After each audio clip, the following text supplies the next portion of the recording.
क्रांतिकारी नमो बुधाय, जय भीम, जय भारत, जय संविधान। मैं रमन जैन और आप देख रहे हैं अध्यात्म पावर। दोस्तों, बिहार चुनाव में बसपा से एकमात्र सीट जीतने वाले सतीश कुमार यादव और पिंटू, जो रामगढ़ विधानसभा से चुनाव जीते हैं, उनको जब बहन कुमारी मायावती ने अपने हाथों से सम्मान दिया तो कहीं न कहीं उनके चेहरे पर जो खुशी थी, एक अद्भुत खुशी थी और होनी भी चाहिए। क्योंकि जिस तरह से सतीश कुमार यादव और पिंटू यादव को भाजपा ने पूरा जोर कोशिश किया कि इनको किसी भी कीमत पर हरा दिया जाए, लेकिन कहते हैं ना कि सत्य परेशान हो सकता है, पराजित नहीं। हुआ भी साथियों ऐसा ही, क्योंकि वहाँ पर आपने देखा कि किस तरह से बसपा के जितने भी समर्थक थे, जितने भी कार्यकर्ता थे, अपना पूरा दम लगा दिए। और यही संघर्ष की जो जीत है, कहीं ना कहीं एक अद्भुत बनाती है। और ये एक विधायक ही नहीं, बल्कि जिस तरह से असत्य पर सत्य की जो विजय हुई है, इसको लेकर जो उत्साह देखने को मिला बहुजन समाज पार्टी के अंदर, वो चीज़ आज बयां कर रही है। आप देख सकते हैं कि बहन कुमारी मायावती कितनी खुश है। और इकलौते विधायक, जैसा कि साथियों आपको पता है कि उत्तर प्रदेश विधानसभा चुनाव में उमाशंकर सिंह, जो रसड़ा विधानसभा से विधायक बने थे, वही चीज़ बिहार विधानसभा से जिस तरह से सतीश कुमार यादव और पिंटू यादव विधायक बने हैं, उसके बाद किस तरह से बहन जी के चेहरे पर खुशी नज़र आ रही है। और साथियों, ये खुशी कितनी इम्पोर्टेंट है, इस बात को आप समझ सकते हैं। लेकिन साथियों, इस जीत में कहीं ना कहीं जीडीए गठबंधन का भी रोल काफ़ी महत्वपूर्ण रहा है। क्योंकि आपको पता है कि सतीश को AIMIM और आज़ाद समाज पार्टी सहित अपनी जनता पार्टी, जो तीनों पार्टियां एक गठबंधन बनाई थी, जिस गठबंधन का नाम जीडीए गठबंधन था, कहीं ना कहीं जीडीए गठबंधन के पूरे समर्थन से एक ताकत मिली बहुजन समाज पार्टी को, और यही ताकत जीत में परिवर्तित कर दी। अब इससे आप अंदाज़ा लगा सकते हैं कि अगर आप अकेले चुनाव लड़ते हैं तो परिणाम क्या होता है, लेकिन वही अगर आप सब मिलकर चुनाव लड़ते हैं तो अंजाम क्या होता है। साथियों, जिस तरह से जीडीए गठबंधन ने चुनाव लड़ा, दुर्भाग्य रहा कि चंद्रशेखर आज़ाद के साथ चुनाव आयोग ने धोखा दिया। क्योंकि चुनाव आयोग ने उनकी निशानी केतली को हटा दिया और उसकी जगह पर एयर कंडीशनर दे दिया, जिससे जितने भी वोटर थे उनमें कन्फ्यूज़न हुआ, जिस वजह से चंद्रशेखर आज़ाद की पार्टी आज़ाद समाज पार्टी को काफ़ी भारी नुकसान हुआ। लेकिन वही असदुद्दीन ओवैसी, यानी उनकी जो पार्टी AIMIM की थी, उसने 5 सीट निकाली। और ये 5 सीट कैसे निकल गई? क्योंकि आज़ाद समाज पार्टी और अपनी जनता पार्टी ने पूरा समर्थन दे दिया था। यानी जीडीए गठबंधन पूरी ताकत से चुनाव लड़ी थी, जिसका परिणाम आपने देखा कि किस तरह से 5 सीट AIMIM की टीम निकाल दी। लेकिन वही देखा जाए तो आज़ाद समाज पार्टी व स्वामी प्रसाद मौर्य की पार्टी ने खाता नहीं खोला। खैर, इस चीज़ से सबक लेते हुए भीम आर्मी चीफ चंद्रशेखर आज़ाद, जो इस बार कमर कस लिए हैं और 26 नवंबर को उन्होंने एक विशाल महारैली का आयोजन किया है। आपको बता दें साथियों कि 26 नवंबर यानी संविधान दिवस के शुभ अवसर पर भीम आर्मी चीफ चंद्रशेखर आज़ाद एक विशाल महारैली का आयोजन करने वाले हैं। और इस रैली में उम्मीद यही जताई जा रही है कि लगभग कई लाख तक भीड़ हो सकती है। और इतनी भीड़ जो बहन कुमारी मायावती ने 9 अक्टूबर को मान्यवर कांशीराम साहब के पुण्यतिथि पर भीड़ जमा करवाई थी। आपको पता है कि बहन कुमारी मायावती की एक आवाज़ पर 20 लाख लोग वहाँ पर जुट गए थे। कांशीराम स्मारक स्थल पूरी तरह से जाम हो चुका था। कांशीराम स्मारक स्थल से बाहर जो रोड था, पूरी तरह से जाम हो चुका था। लोगों की गिनती करना मुश्किल था और लोग हैरान हो गए कि बहुजन में कितनी ताकत है। एक आवाज़ पर 10 से 20 लाख लोगों तक की भीड़।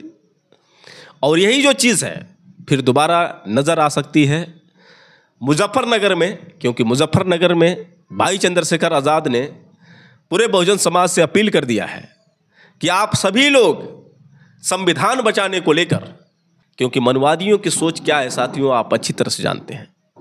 संविधान को पूरी तरह से नष्ट करना ये मनुवादियों की सबसे पहली सोच है।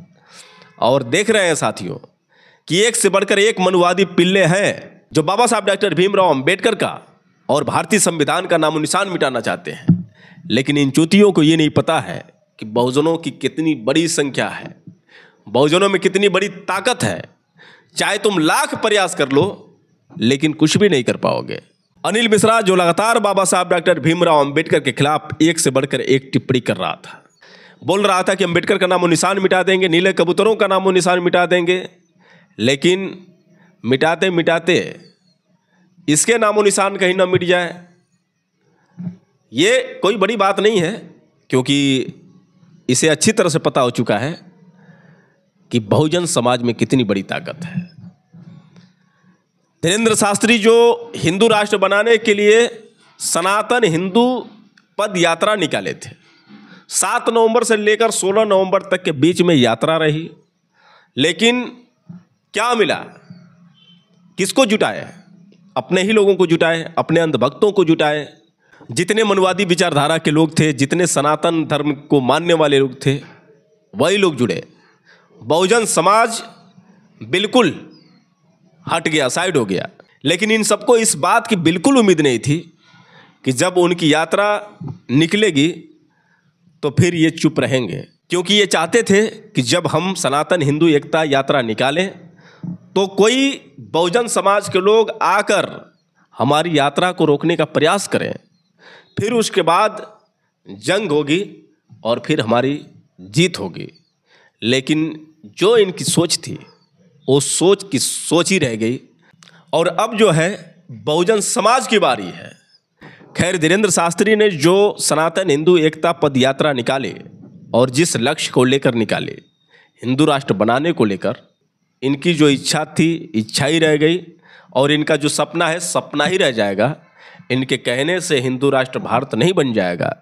सबसे बड़ी बात तो ये है कि इनकी जो यात्रा थी असंवैधानिक थी, और इसका पूरा जोर विरोध किए दामोदर सिंह यादव जो आज़ाद समाज पार्टी व भीम आर्मी के धाकड़ नेता हैं। उन्होंने जमकर लड़ाई लड़ी, और कहीं न कहीं दामोदर सिंह यादव की ये जंग अकेले भारी पड़ गए धीरेंद्र शास्त्री पर। जो उम्मीद से धीरेंद्र शास्त्री ने ये सनातन हिंदू एकता पद यात्रा निकाली थी, उस उम्मीद को पूरा नहीं कर पाए। अब जो है धीरेंद्र शास्त्री के जवाब में दामोदर सिंह यादव भी संविधान यात्रा निकालने वाले हैं। और ये जो यात्रा शुरू होगी, मैं आपको बता दूं साथियों कि बाबा साहब डॉक्टर भीमराव अंबेडकर के परिनिर्वाण दिवस यानी 6 दिसंबर से शुरू होगी। ये जानकारी मैं आपको बता दे रहा हूँ, 6 दिसंबर से ये यात्रा शुरू होगी, और 26 नवंबर को जो आगाज़ होने वाला है, 26 नवंबर को जो संविधान दिवस पर एक विशाल महारैली का आयोजन होने वाला है। आपको बता दें साथियों कि पूरी तरह से तैयारी शुरू हो चुकी है। आप देख सकते हैं कि किस तरह से मुजफ्फरनगर रैली को संपन्न कराने के लिए, उसको बेहतरीन बनाने के लिए, संविधान दिवस को एक खास बनाने के लिए, इस महारैली को विशाल रूप देने के लिए किस तरह से भीम आर्मी के कार्यकर्ता तमाम जोर लगा रहे हैं। चारों तरफ घूम घूम कर प्रचार प्रसार कर रहे हैं कि आप सबको आना है, मुजफ्फरनगर ज़रूर पहुँचे, भारी से भारी मात्रा में पहुँचे, और भाई चंद्रशेखर आज़ाद के मनोबल को आगे बढ़ाएं। उनकी रैली में सम्मिलित होकर बाबा साहब डॉक्टर भीमराव अंबेडकर के सपनों का भारत बनाएं, भारतीय संविधान को बचाएं, मनुवाद को भगाएं। तरह तरह के नारे, तरह तरह के प्रचार प्रसार किए जा रहे हैं, और जो रैली होने वाली है मुजफ्फरनगर में बहुत भव्य, बहुत विशाल होने वाली है। आप सभी साथियों से अपील है कि आप लोग भारी से भारी मात्रा में उस रैली में पहुँचे और भाई चंद्रशेखर आज़ाद के मनोबल को बढ़ाएं और इस रैली को महारैली में तब्दील करें। तो दोस्तों, एक संदेश कि ये मनवादी चाहे भले ही अपनी सरकार बना लें, चाहे कितना भी संविधान के साथ छेड़छाड़ करने के प्रयास करें, लेकिन इनके हर एक प्रयास असफल हो जाएंगे, क्योंकि बहुजनों की ताकत मायने रखती है। तो कुल मिलाकर साथियों, एकजुट रहिए, मिलजुल कर रहिए, और जिस तरह से एकजुट होने का परिणाम जो है सतीश कुमार यादव और पिंटू यादव ने दिखाया है, ठीक उसी तरह से मैं चाहूँगा कि सभी बहुजन समाज के लोग मिलजुल कर एक ताकत बने, और तभी हम सत्ता में आ सकते हैं। वैसे दोस्तों, आप लोग की क्या राय है, आप लोग कमेंट करके बताएं, और हो सके तो इस वीडियो को ज़्यादा से ज़्यादा शेयर करें। फिर मिलेंगे अगले वीडियो के साथ, तब तक के लिए क्रांतिकारी नमो बुधाय, जय भीम।